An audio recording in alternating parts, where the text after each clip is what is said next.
Hello my dear friends, ನಾನು ನಿಮ್ಮ ಶ್ರೀಗಂಧ ಫ್ರಮ್ ವೈಟ್ ಕಾಮರ್ಸ್. ನಾನು ನಿಮಗೆ ಇವತ್ತಿನ ಹೊಸ ವಿಡಿಯೋಲಿ ಕ್ಯಾಪಿಟಲ್ ಬಜೆಟಿಂಗ್ ಅಂದ್ರೆ ಏನು ಮತ್ತೆ ಕ್ಯಾಪಿಟಲ್ ಬಜೆಟಿಂಗ್ ಅಲ್ಲಿ ಒಟ್ಟು ಎಷ್ಟು ಮೆಥಡ್ಸ್ ಇದೆ ಅನ್ನೋದನ್ನ ನಾನು ನಿಮಗೆ ವಿಡಿಯೋ ಮುಖಾಂತರ ತಿಳಿಸ್ಕೊಡ್ತೀನಿ. ಹಾಗೆ ವಿಡಿಯೋ ಶುರು ಮಾಡೋಣ. ವಿಡಿಯೋ ಶುರು ಮಾಡೋಕ್ಕಿಂತ ಮುಂಚೆ ನೀವು ನಮ್ಮ ಚಾನಲ್ಗೆ ಸಬ್ಸ್ಕ್ರೈಬ್ ಆಗಿಲ್ಲ ಅಂತಂದ್ರೆ ಬೇಗ ಸಬ್ಸ್ಕ್ರೈಬ್ ಆಗಿ, ಹಾಗೆ ಲೇಟೆಸ್ಟ್ ಅಪ್ಡೇಟ್ಸ್ಗೆ ಬೆಲ್ ಐಕಾನ್ ಮಿಸ್ ಮಾಡದೆ ಪ್ರೆಸ್ ಮಾಡಿ. ಜೊತೆಗೆ ನೀವು ನನ್ನ ಇನ್ಸ್ಟಾ ಮತ್ತೆ ಟೆಲಿಗ್ರಾಮ್ ಅಲ್ಲಿ ಕೂಡ ಫಾಲೋ ಮಾಡಬಹುದು. ಡಿಸ್ಕ್ರಿಪ್ಷನ್ ಲಿಂಕ್ ಇದೆ. ಹಾಗೆ ನಾನು ಮಾಡೋ ಪ್ರತಿಯೊಂದು ವಿಡಿಯೋದು ಕೂಡ ಲೆಕ್ಚರಿಂಗ್ ನೋಟ್ಸ್ ಬೇಕು ಅಂತಂದ್ರೆ ನೀವು ನಮ್ಮ ಟೆಲಿಗ್ರಾಮ್ ಚಾನಲ್ಗೆ ಜಾಯ್ನ್ ಆಗಬಹುದು. ನಾನು ನಿಮ್ಗೆ ಅಲ್ಲಿ ಸ್ಕ್ಯಾನರ್ಡ್ ಕಾಪಿ ನೋಟ್ಸ್ ನ ಪ್ರೊವೈಡ್ ಮಾಡ್ತೀನಿ. ಹಾಗೆ ನಿಮಗೆ ಕಂಟೆಂಟ್ ಡೌಟ್ ಇತ್ತು ಅಂದ್ರೆ ಕಮೆಂಟ್ ಬಾಕ್ಸ್ ಅಲ್ಲಿ ಕಮೆಂಟ್ ಮಾಡಿ, ಇಲ್ಲ ಅಂತಾರೆ ನನ್ಗೆ ಇನ್ಸ್ಟಾದಲ್ಲಿ ಕಾಂಟ್ಯಾಕ್ಟ್ ಮಾಡಿ, ನಾನು ನಿಮ್ಗೆ ಖಂಡಿತವಾಗ್ಲೂ ತಿಳಿಸ್ಕೊಡ್ತೇನೆ. ಈಗ ವಿಷಯಕ್ಕೆ ಬರೋಣ. ವಿಷಯ ಏನಪ್ಪಾ ಅಂತಂದ್ರೆ ಕ್ಯಾಪಿಟಲ್ ಬಜೆಟಿಂಗ್ ಅಂದ್ರೆ ಏನು, ಮತ್ತೆ ಕ್ಯಾಪಿಟಲ್ ಬಜೆಟಿಂಗ್ ಅಲ್ಲಿ ಒಟ್ಟು ಎಷ್ಟು ಮೆಥಡ್ಸ್ ಇದೆ. ನಾವು ಕ್ಯಾಪಿಟಲ್ ಪಕ್ಕಕ್ಕೆ ಇಡೋಣ. ಫಸ್ಟ್ ಬಜೆಟಿಂಗ್ ಅಂದ್ರೆ ಏನಂತ ತಿಳ್ಕೊಳ್ಳೋಣ.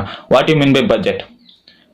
ಸಿಂಪಲ್, ಬಜೆಟ್ ಅಂದ್ರೆ ಇಟ್ಸ್ ಅನ್ ಎಸ್ಟಿಮೇಷನ್ ಅಲ್ವಾ. ಬಜೆಟ್ ಅಂದ್ರೆ ಫ್ಯೂಚರ್ ಗೆ ಒಂದಷ್ಟು ಎಸ್ಟಿಮೇಷನ್ ಮಾಡೋದನ್ನ ನಾವು ಬಜೆಟಿಂಗ್ ಅಂತೀವಿ. ಮೀನ್ ಅದು ನಾವು ಮನಿ ಫಾರ್ಮೆಟ್ ಅಲ್ಲಿ ಏನ್ ಬಜೆಟ್ ನ ಮಾಡ್ತೀವಿ, ಮೀನ್ ಎಸ್ಟಿಮೇಷನ್ ಮಾಡ್ತೀವಿ ಫ್ಯೂಚರ್ ಗೆ, ನಾವು ಅದನ್ನ ಬಜೆಟಿಂಗ್ ಅಂತೀವಿ.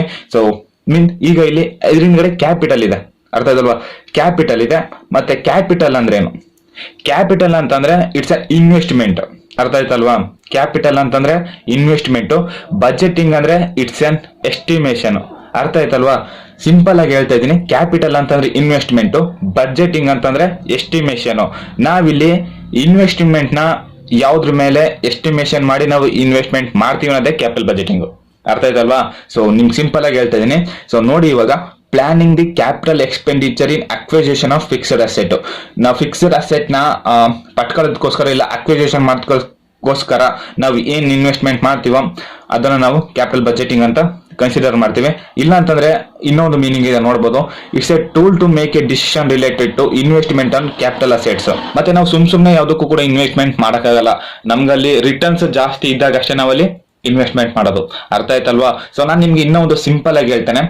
ಫಾರ್ ಎಕ್ಸಾಂಪಲ್ ಇಲ್ಲಿ ಕ್ಯಾಪಿಟಲ್ ಅಸೆಟ್ಸ್ ಅಂದ್ರೆ ಲಾಂಗ್ ಟರ್ಮ್ ಅಸೆಟ್ಸ್.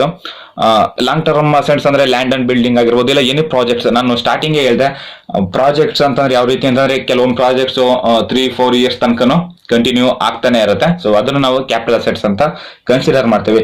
ಈಗ ಇದೊಂದು ಪ್ರಾಜೆಕ್ಟ್ ಅಂತ ಕನ್ಸಿಡರ್ ಮಾಡ್ಕೊಳ್ಳೋಣ. ಸೊ ಎ ಅನ್ನೋದು ಒಂದು ಪ್ರಾಜೆಕ್ಟ್, ಅರ್ಥ ಆಯ್ತಲ್ವಾ? ಎ ಅನ್ನೋದೊಂದು ಪ್ರಾಜೆಕ್ಟ್. ನೀವು ಇದನ್ನ ಅನಲೈಸ್ ಮಾಡ್ತೀರಾ, ಪ್ರಾಜೆಕ್ಟ್ ನ ನೀವು ಅನಲೈಸ್ ಮಾಡ್ತೀರಾ, ಅರ್ಥ ಆಯ್ತಲ್ವಾ? ಸೊ ಓಲ್ಡ್ ಪ್ರಾಜೆಕ್ಟ್ ನ ನೀವು ಅನಲೈಸ್ ಮಾಡ್ತೀರಾ. ನಾನಿಲ್ಲಿ ಯಾವ ರೀತಿ ಇನ್ವೆಸ್ಟ್ಮೆಂಟ್ ಮಾಡಿದ್ರೆ ನನ್ಗೆ ಯಾವ ರೀತಿ ರಿಟರ್ನ್ಸ್ ಬರುತ್ತೆ, ಅರ್ಥ ಆಯ್ತಲ್ವಾ? ನನ್ಗಿಲ್ಲಿ ಯಾವ ರೀತಿ ಇನ್ವೆಸ್ಟ್ಮೆಂಟ್ ಮಾಡಿದ್ರೆ ನನ್ಗೆ ಯಾವ ರೀತಿ ರಿಟರ್ನ್ಸ್ ಬರುತ್ತೆ, ನನ್ಗಿಲ್ಲಿ ರಿಟರ್ನ್ಸ್ ಬರ್ದಾಗ ನನ್ಗದು ಪ್ರಾಫಿಟ್ ಆಗುತ್ತೆ ಇಲ್ಲ ಲಾಸ್ ಆಗುತ್ತಾ. ಮೀನ್ ಯಾರಾದ್ರೂ ಇನ್ವೆಸ್ಟ್ಮೆಂಟ್ ಮಾಡ್ಬೇಕಾದ್ರೆ ಲಾಸ್ ಆಗ್ಲಿ ಅಂತ ಯಾರು ಕೂಡ ಇನ್ವೆಸ್ಟ್ಮೆಂಟ್ ಮಾಡಲ್ಲ. ಸೊ ಅದು ಪ್ರಾಫಿಟ್ ಆಗ್ಲಿ ಅಂತಾನೆ ಇನ್ವೆಸ್ಟ್ಮೆಂಟ್ ಮಾಡೋದು. ನಾನು ಇನ್ವೆಸ್ಟ್ಮೆಂಟ್ ಮಾಡಿದಾಗ ನನ್ಗೆ ಯಾವ್ದ್ರಲ್ಲಿ ಜಾಸ್ತಿ ಇನ್ಕಮ್ ಬರುತ್ತೆ, ಮತ್ತೆ ನನ್ಗೆ ಯಾವ್ದ್ರಲ್ಲಿ ಇನ್ಕಮ್ ಜಾಸ್ತಿ ಜನರೇಟ್ ಆಗುತ್ತೆ ಅನ್ನೋದನ್ನ ಡಿಸಿಷನ್ ತಕೊಂಡು ನಾವು ಇನ್ವೆಸ್ಟ್ಮೆಂಟ್ ಮಾಡ್ತೀವಲ್ಲ, ಅದನ್ನ ನಾವು ಕ್ಯಾಪಿಟಲ್ ಬಜೆಟಿಂಗ್ ಅಂತ ಕನ್ಸಿಡರ್ ಮಾಡ್ತೀವಿ. ಬಜೆಟಿಂಗ್ಸ್ ಅಲ್ಲಿ ಒಟ್ಟು ಎಷ್ಟು ಮೆಥಡ್ಸ್ ಇದೆ, ನಾವು ಅದನ್ನ ಕಾಂಪ್ಯೂಟ್ ಮಾಡ್ಬೇಕಾದ್ರೆ ಯಾವ ಬೇಸ್ ಮೇಲೆ ನಾವು ಅದನ್ನ ಕಾಂಪ್ಯೂಟ್ ಮಾಡ್ತೀವಿ ಅಂತ. ಸೊ ಒಂದು traditional or non discounting methods, ಮತ್ತೆ ಇನ್ನೊಂದು discounted cash flows or time adjusted methods, ಅರ್ಥ ಆಯ್ತಲ್ವಾ? ನೋಡೋಣ. ಫಸ್ಟ್ ಆಫ್ ಆಲ್ ಟ್ರೆಡಿಷನಲ್ ನೋಡೋಣ. Traditional or non discounting methods ಅಲ್ಲಿ ಒಟ್ಟು 2 ಟೈಪ್ಸ್ ಇದೆ. ಒಂದು ಪೇ ಬ್ಯಾಕ್ ಪೀರಿಯಡ್ ಮೆಥಡ್, ಮತ್ತೆ ಇನ್ನೊಂದು accounting or average rate of return method, ಅರ್ಥ ಆಯ್ತಲ್ವಾ? ನೆಕ್ಸ್ಟ್ ನೋಡೋಣ.